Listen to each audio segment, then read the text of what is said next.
Hi guys, Ace here. It's been a while since I did one of these art tutorial videos, but I got some ideas for some, and today, this episode, we're starting with water effect. Specifically, it's going to be the beach coast, or something along those lines. So, starting right off, we're gonna want to make the beach first, the sand, the coast itself. I'm gonna try to select a sandy-like color here to start with. I'm gonna very small brush size. We're gonna want to do darken for the the brush type. Let's stretch this out a bit so that we have some wiggle room here. And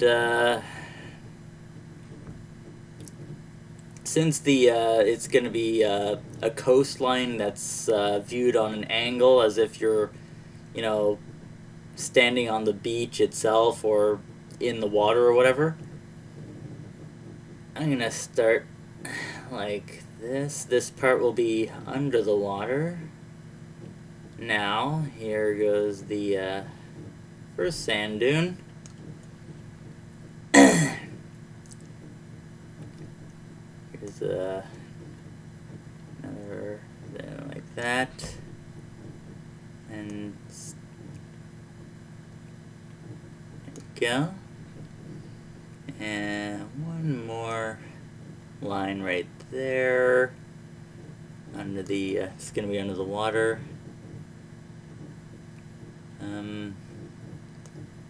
Actually do... No, that's still too sharp an incline there. Yeah, let's do this. Right, just very subtly like that.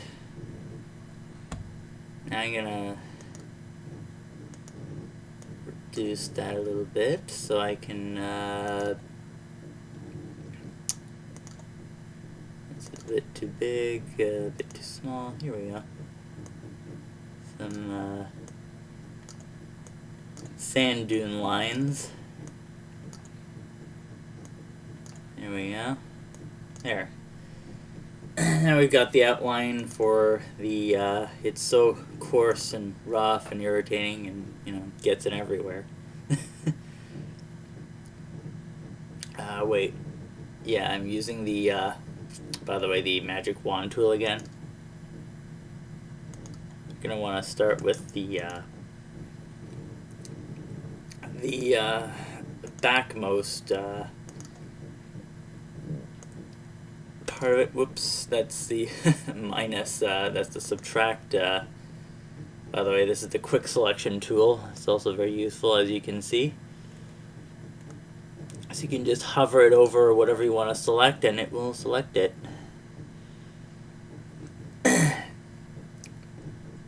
But yeah, now that we have that back part selected, I'm going to do this.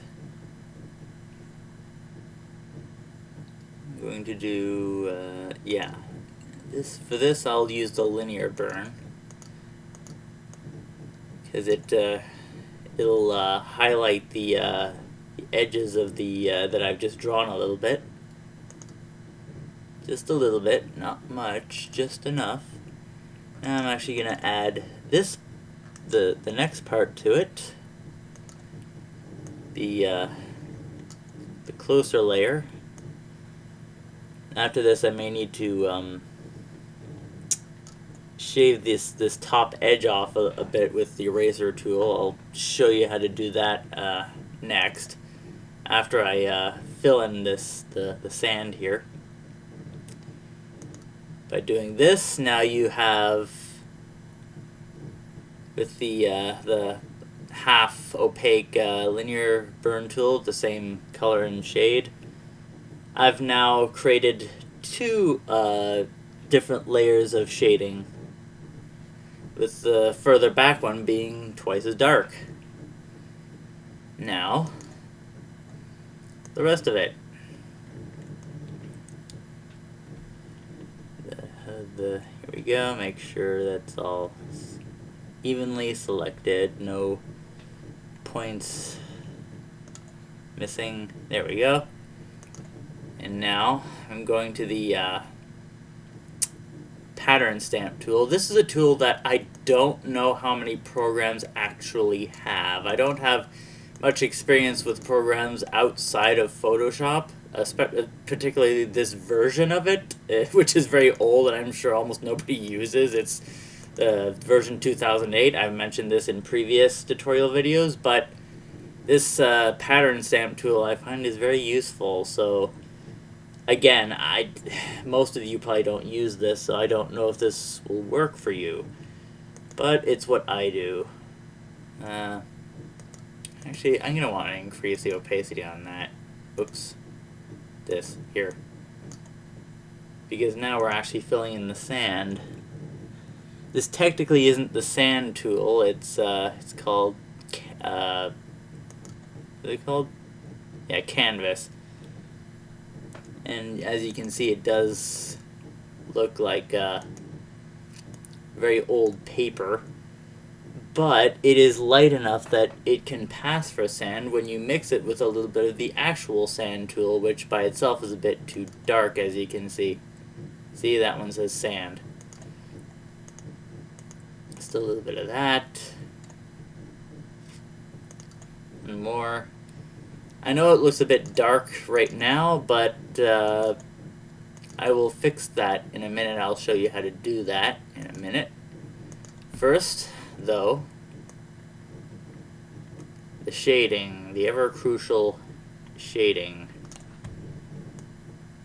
The edges of the dunes, make them pop out a bit. One layer at a time. Here we go. There.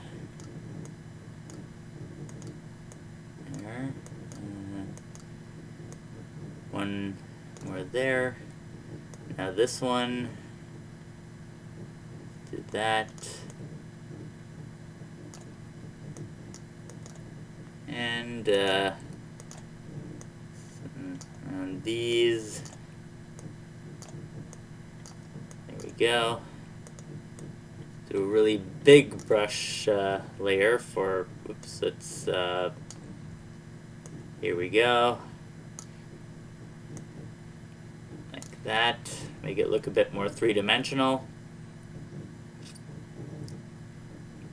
Just one more layer up top, maybe a couple more here. Add in some unevenness. This is sand after all.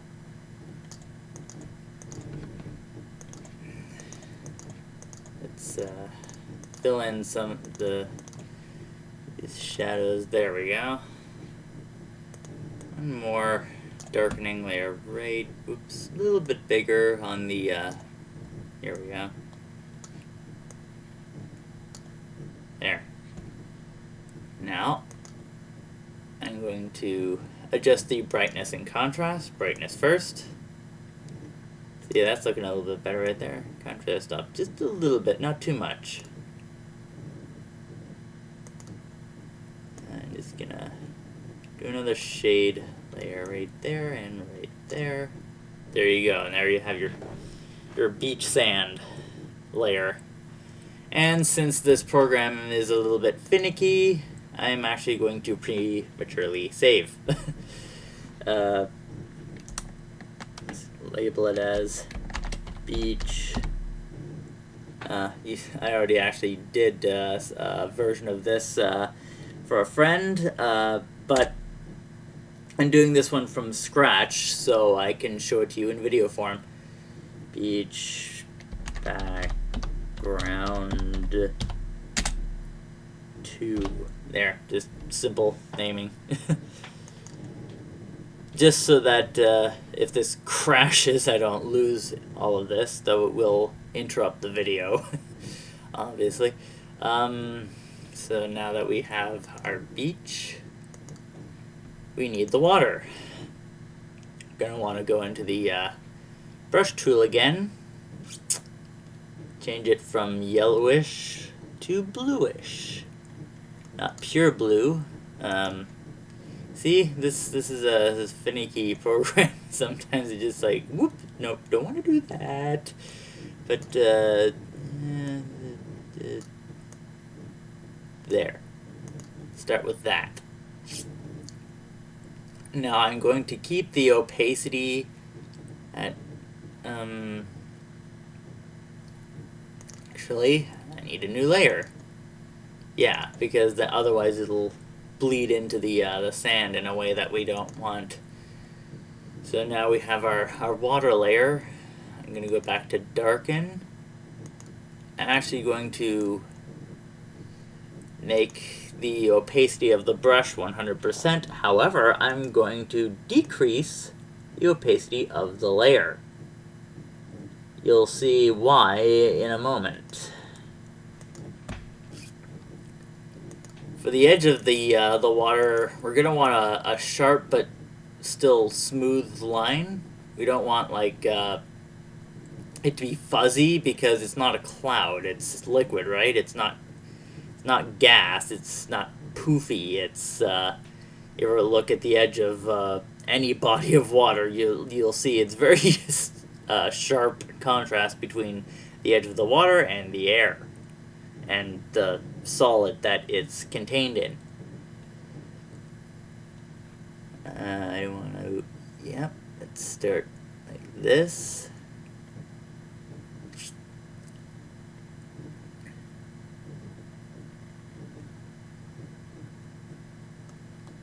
And here we go. Make it the edge of the water very wavy like this. Have it stretch right into the beach layer like that. And the reason, now that you'll see why I made the brush 100% opaque but not the layer, is so that when I do this to fill it the rest of the way in quicker, the overlap is not going to make parts of it darker.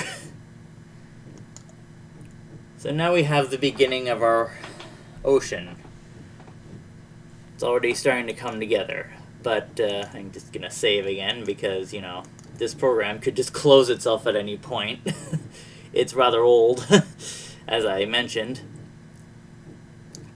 But now what this water needs is some dynamics, some shimmer, and some shade. The shimmer will come from airbrush tool again. Probably the most common tool I use in this program. I'm going to do pin light for this part. Here we go. Reduce the opacity. Go. The wavy, reflective, bright points in it, like that. And now I'm going to do a much less intense vivid light over top of it, just to give it that extra sheen. Now, to darken some parts of it. For this I'll use linear burn. And again, not full opacity, obviously. That's a little too blue there. What I'm going to do is actually do this. Change the... Still looking a little too blue. I'll change it to multiply, see if that helps. No, it actually does not. Interestingly. Well, let's try this. Get some of that black out of there. Yeah, it's still... but really that doesn't matter that much. I can fix that when I change the brightness, contrast, and stuff. You'll see in a moment what I mean by that. Actually going to now, since the depth of the water will change from perspective, further back is going to be a bit darker, less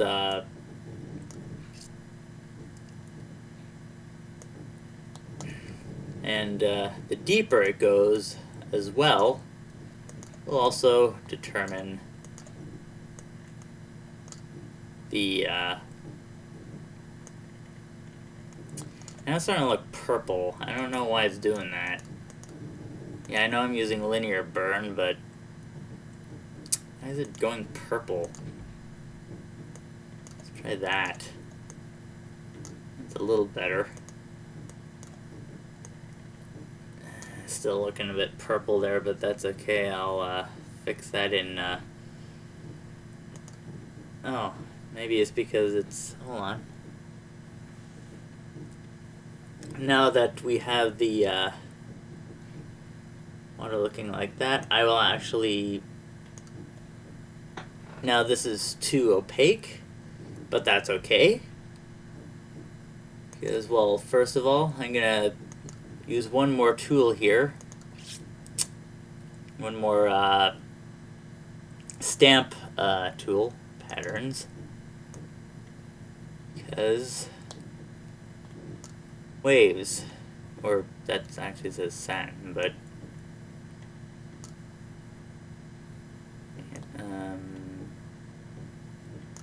start with this one. But for this tool, you're gonna want it to be not very opaque. You're gonna just very, very thin, because it'll see, even that's a bit too much. However, this might actually be lighten, not darken. Still a bit too much. As little as possible.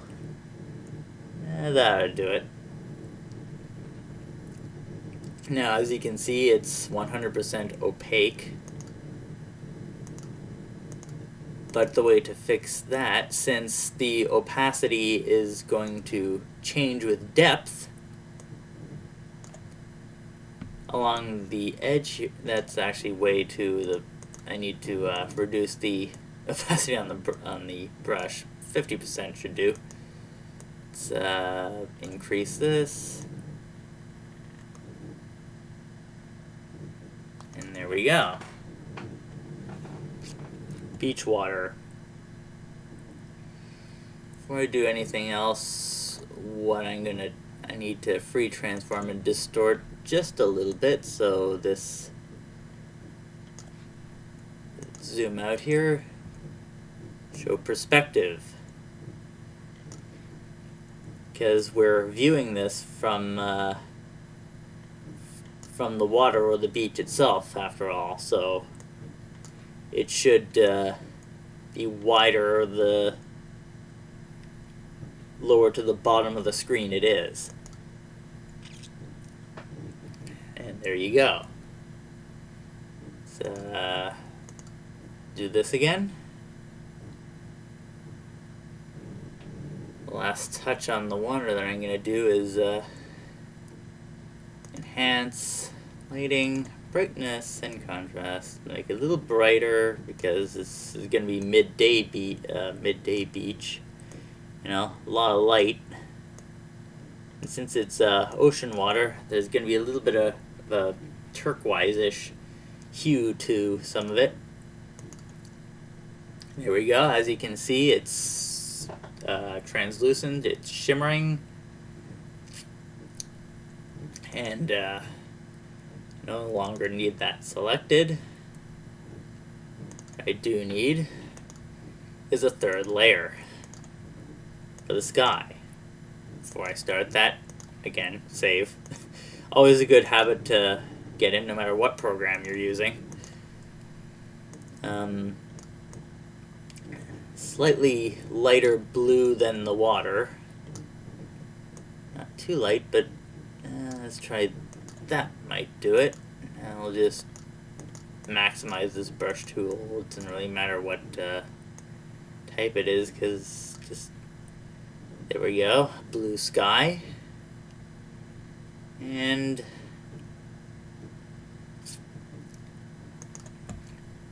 now for some clouds. Reduce the opacity just a little bit, and I'm going to do lighten. And this this chalk tool is actually, I found, very useful for making clouds. Just make it really big and little poofy clouds. And there you go. The only, sand still looks a bit, could use a bit more shading at the bottom. I will rectify that right now. Just a little bit. Just to make sure that, here's an interesting technique. You select everything that's not it, then select inverse. That way. And just to make sure I don't get junk outside the line, do that. There we go. Let's reduce the size of that a little bit again. A little smaller than that. There we go. There we go. And smaller one just for this. Some unevenness again. And there we go.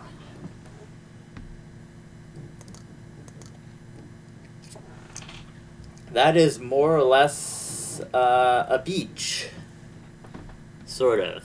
I will fully admit that the part where the the water and the sky meet is not perfect, since usually, like, if you're looking at water from this angle, it would stretch out further than that. But maybe I can rectify that in another video. But more or less, this is how water on a beach should kind of look in, drawing style. I will once again save that, and I'll also save it as a PNG. I always prefer saving things as PNGs rather than JPEGs because they're higher quality. I don't need the word copy in there. There we go. It is saved as a PNG, and this has been the tutorial on how to draw beach, sand, and water, and sky in the back there. So I've been Ace, keep one up your sleeve. I have a few more of these tutorial videos in mind to do, which I may record right after this, but until then, bye.